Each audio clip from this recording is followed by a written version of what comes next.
Bonjour, l'objectif de cette vidéo est de vous montrer le processus d'approvisionnement du stock dans vos différents dépôts. Donc il s'agit du stock initial. Peu importe la nature du stock, puisque le stock final peut devenir comme stock initial à l'inventaire, c'est comme le bilan de clôture qui devient le bilan d'ouverture de l'année prochaine.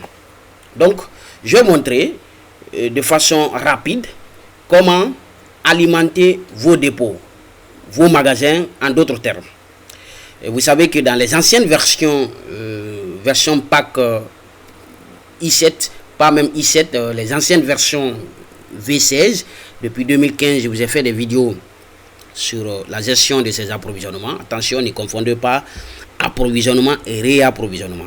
Le réapprovisionnement est une fonctionnalité avancée que nous aurons à faire dans les prochaines vidéos, ici soit sur cette chaîne ou sur ma plateforme d'apprentissage des cours en ligne dont je vous mettrai tout à l'heure le lien dans la description. Donc, on va le faire. Vous savez que dans la gestion du stock, puisque l'objectif du module C gestion commerciale est de vous montrer comment faire la gestion du stock et la facturation. Deux métiers différents. On peut avoir un gestionnaire de stock et un agent de facturation qui travaillent sur la même base de données, et aussi pour des raisons de restriction de la base de données sur le serveur, l'agent de facturation peut faire ses factures et faire des règlements. Le gestionnaire de stock ne s'occupe que de son stock, comme son nom l'indique. Voilà, avec ses magasins. Donc, il a en charge l'approvisionnement et le réapprovisionnement, tout en passant par, bien sûr, les livraisons, les conditions de livraison, ainsi de suite. Bien entendu que ces factures d'achat peuvent alors impacter le stock par les bons de livraison et les factures. Mais quand on parle de stock initial, ça peut être une base de données initiale, ça peut être déjà une boutique que vous venez de paramétrer, un supermarché, une pharmacie, n'importe quelle entreprise commerciale dont vous décidez de vendre ces articles. Donc, le stock initial, vous pouvez l'alimenter selon trois façons. Donc, nous pouvons le faire par la saisie des mouvements d'entrée que nous allons voir tout à l'heure. Nous pouvons également le faire par la saisie d'un inventaire et par importation d'une situation d'inventaire déjà réalisée par l'équipe qui ont effectué l'inventaire sur le terrain, l'inventaire physique et l'inventaire disons réel. Donc pour ces ajustements des écarts de stock, là on viendra pour faire les inventaires, puisque la gestion d'inventaire aussi ou la préparation d'une mission d'inventaire sous le logiciel Sage est aussi autre chose, puisqu'il y a plusieurs documents à établir de façon physique, mais dans le logiciel, nous allons voir comment procéder à l'inventaire des stocks et à la régularisation dans les prochaines vidéos, même si ce n'est pas sur YouTube, mais peut-être sur ma plateforme, dont vous trouverez le lien dans la description. Donc, vous savez que je ne peux pas revenir sur des vidéos où j'ai parlé des basiques, et ça même c'est une vidéo basique, parce que déjà, si vous cherchez sur cette chaîne, sur ma chaîne YouTube bien sûr, vous trouverez que j'ai fait déjà une vidéo dans la version 16.5, comment créer des articles, comment créer des familles d'articles, et comment même approvisionner le stock, comment faire les documents d'achat. J'ai fait déjà dans une ancienne version. Mais aujourd'hui, c'est spécifique. Je vous balance cette vidéo sur cette YouTube, parce que après, à la fin de cette vidéo, je vous montrerai, je vais vous rediriger quelque part où j'ai parlé sur l'importation des articles. Parce que la création manuelle des articles, la majeure partie d'entre vous le faire, mais certains ont du mal à procéder aux opérations d'exportation et d'importation quand on a 1000, 2000 articles. Et c'est pas ici que je vais le réaliser. Cette vidéo, elle est disponible sur ma plateforme. Déjà, vous pouvez cliquer sur le lien qui est dans la description. Très bien. Donc, vous avez vos articles qui sont disponibles. C'est sous-entendu que vous avez aussi des familles d'articles, puisque la logique, vous le savez, vous ne pouvez pas avoir de famille d'articles et vous ne pouvez pas avoir d'articles sans qu'il ne soit rattaché aux familles. vos magasins, vous les avez. Donc, on a un seul dépôt ici. Et je reviendrai sur une vidéo spécifique sur les collaborateurs. Puisque là, c'est la gestion. On va commencer du paramétrage jusqu'à la présentation du rapport des commerciaux. Très bien. C'est quand on va débuter la vente. Alors, donc, je vous ai dit que on a 3 façons, en tout cas, d'approvisionner notre stock. C'est juste la première méthode. Nous allons nous contenter de ça. C'est ce que je vais vous montrer.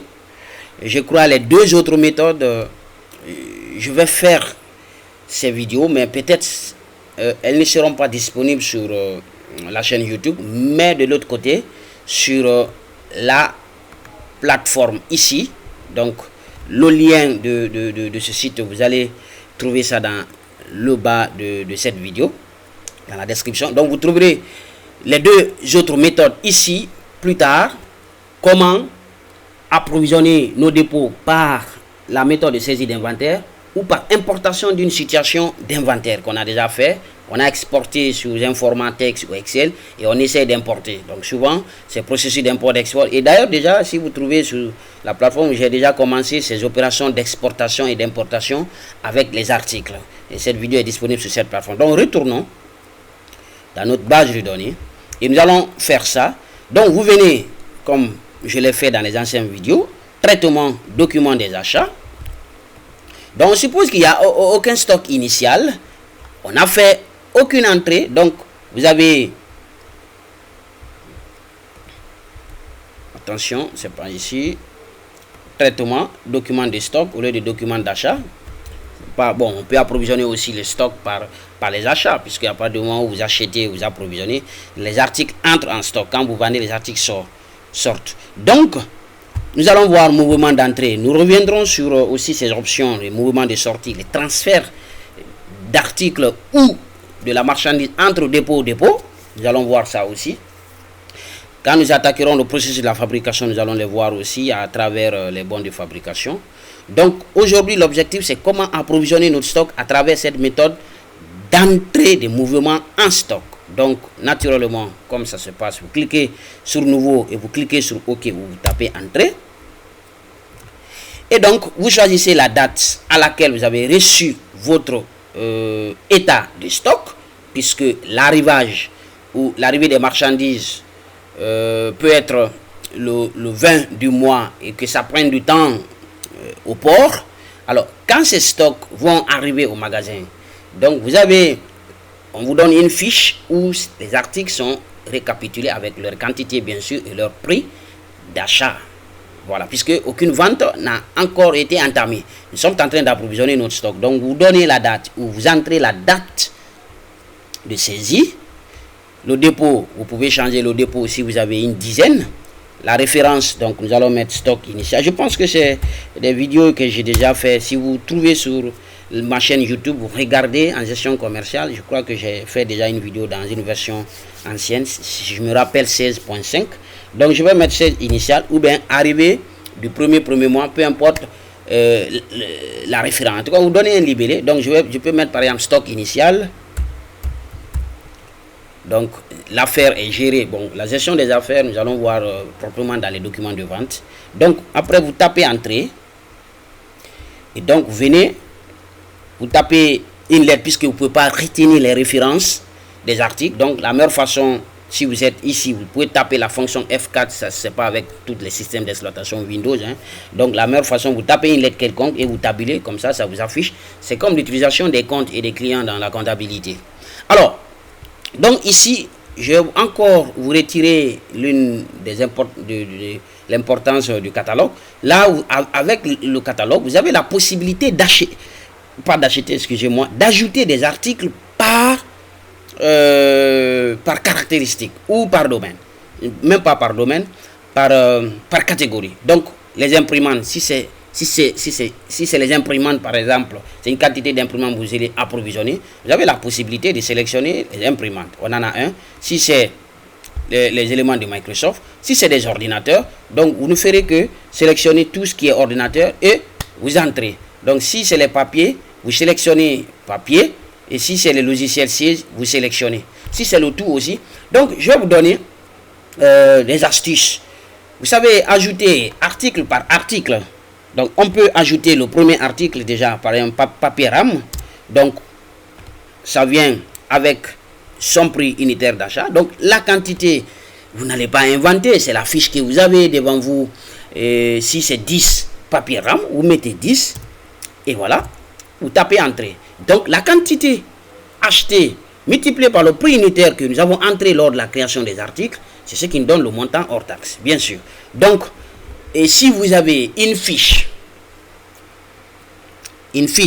là où on a étalé une centaine, voire 200, 300 articles, alors, procédez à l'enregistrement de ces articles un à un. Vous voyez combien de fois? Ça va vous fatiguer. C'est comme le comptable qui est derrière ces dizaines de chronos de factures d'achat et de vente. Et donc, si il n'a pas un moyen ou une astuce que nous avons que j'ai déjà fait, que beaucoup d'entre vous connaissent, les modèles de saisie qui va lui permettre de faire les imputations de façon rapide. Donc, ici, je vais vous montrer, il n'y a pas un modèle qu'on peut préparer, c'est juste une astuce que je vais vous montrer, gratuit, et qui peut vous aider à sélectionner un ensemble d'articles, une centaine, et les ajouter automatiquement. Comme ça, le travail va être réduit. Donc, voyons de quoi il s'agit. Donc, je vais supprimer rapidement alors cette ligne. Donc là, je viens ici. Je peux ajouter par catalogue, comme je l'ai dit, tout comme si c'est le tout. Je sais que dans mon arrivage du 20 ou du 22 octobre, j'ai des imprimantes dedans, j'ai le logiciel Microsoft, j'ai des ordinateurs, j'ai des papiers, j'ai aussi le logiciel Sage. Donc, qu'est-ce que vous allez faire? Vous sélectionnez le premier article, vous enfoncez la touche Shift du clavier, vous connaissez la touche du clavier juste au-dessous de la touche Contrôle à votre gauche. Donc, vous venez vous sélectionner. Donc, même si j'avais une centaine, voire 200 ou 400, 500 articles, c'est ce que j'allais faire. En fait, là, je suis en train de vous montrer comment vous pouvez un peu, comme les gens aiment le dire, diminuer le boulot pour ne pas être trop stressé. Parce que si vous prenez article par article, vous allez non seulement prendre l'article, après revenir entrer la quantité, mais là, on va sélectionner un ensemble d'articles et nous allons ici les entrer dans notre dépôt de façon automatique. Ça peut prendre du temps, mes chers amis, quand vous avez beaucoup d'articles. Là, j'ai tous mes articles, vous avez entré tous vos articles, sauf qu'il vous reste les quantités, parce que vous n'allez pas entrer les quantités au hasard. Les quantités sont sous cette fiche qu'on vous a amené du port ou de l'étranger, si vous avez importé, ou bien c'est un achat local que vous avez une facture devant vous.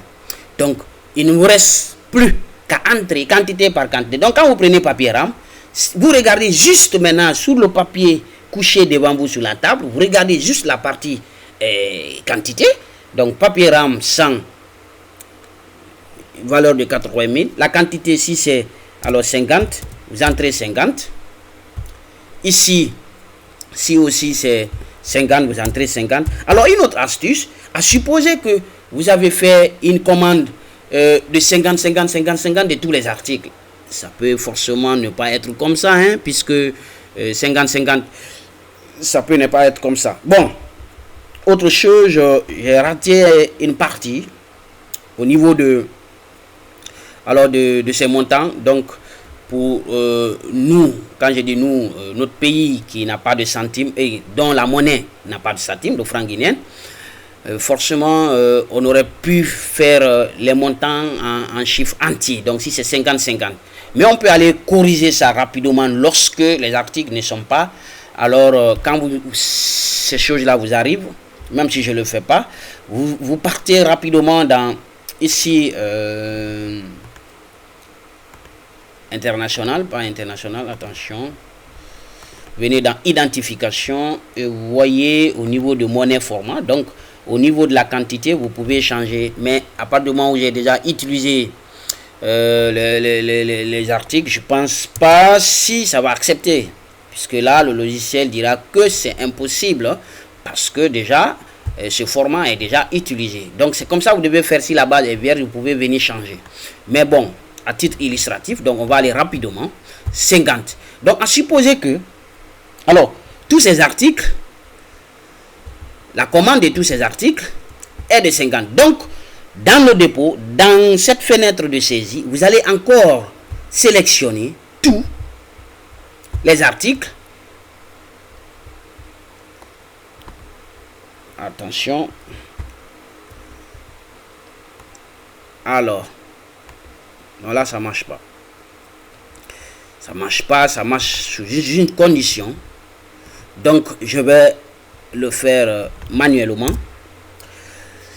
Alors, mais je vais vous le faire. Hein. Je l'ai fait avant-hier. Je vais vous le faire. Je crois qu'il y a... Ici, je dois rendre les colonnes libres. Donc, il faut que je reparte paramétrer et autoriser certaines colonnes pour que ça me donne la main. Donc, vous entrez manuellement une centaine. Mais là, comme ça, le travail est un peu allégé, puisque si on se mettait à mettre article par article, donc 80, je ne ferai que entrer les quantités maintenant. Je pense que 50. Là, je suis en train de faire au hasard, hein, et puisque les quantités, vous n'allez pas mentir quand même, ce qui ne doit pas entrer en stock. Donc 45. Pour le logiciel C, j'ai juste 2 CD de comptabilité cloud qu'on a en stock. Donc j'ai une cinquantaine de sièges cloud ZESCOM qu'on va distribuer. Immobilisation G5. Pour la trésorerie G5 aussi. Pour siège C100 cloud paye RH, j'ai une dizaine de CD version standard. Voilà. Donc à cette date, nous avons un montant de 2 milliards 645 millions 250 000 de francs guinéens. Donc nous pouvons aisément imprimer notre brouillard de saisie. À partir de là, nous pouvons imprimer le modèle. Donc il suffit que je pars récupérer le modèle. Donc je ne vais pas entrer dans ça, dans ce détail. Je vais aller récupérer le modèle du mouvement d'entrée. Je l'ai une fois fait. Si vous cherchez sur cette vidéo et sur cette chaîne, dans la version ancienne, vous allez voir. Donc, sauf que peut-être que c'est l'astuce là, j'avais ignoré. Donc, à partir de là, vous avez déjà approvisionné votre stock de marchandises ou de matières premières. Bien, mes chers amis, je pense que c'est ce que j'avais à vous montrer. C'est pas quelque chose d'impressionnant, mais c'est que c'est justement pour vous dire qu'il y a 3 façons. Et cette première méthode, c'est l'approvisionnement par la méthode de mouvement d'entrée. Voilà, à travers déjà cette astuce que je viens de vous montrer.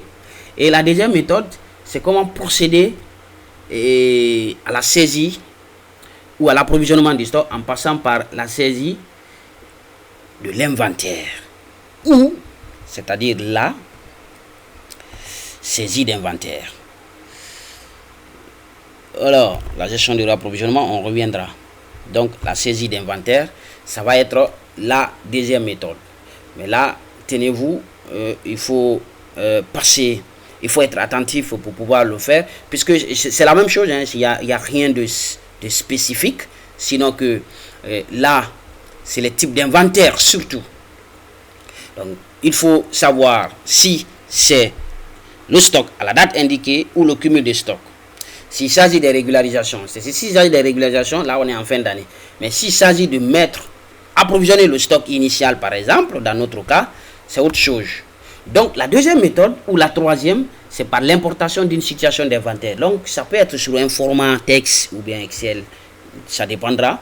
Donc, nous allons récupérer ou ces fichiers ou cette base que nous allons importer. Là, ça trouve que le fichier a été traité, soit le format texte.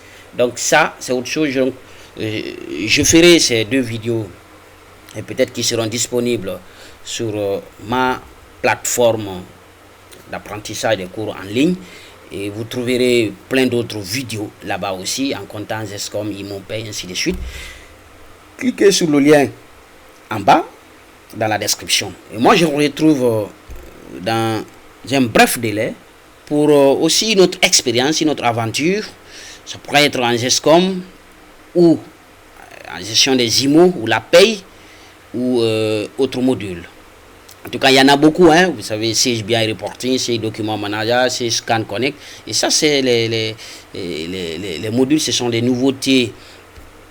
D'ailleurs, on parle de Sensei, donc vous savez que c'est cette connexion, cette collaboration, cette connectivité qui fait la particularité de cette gamme. Donc la version essentielle, la version standard ou premium, la gamme Sensei. Et vous avez plein de nouveautés. Donc d'abord, je reviendrai pour vous montrer une version récente où aussi il y a des nouveautés qui ont été introduites et qui pourra beaucoup aider la majeure partie d'entre vous qui utilisez déjà cette dernière version. À bientôt.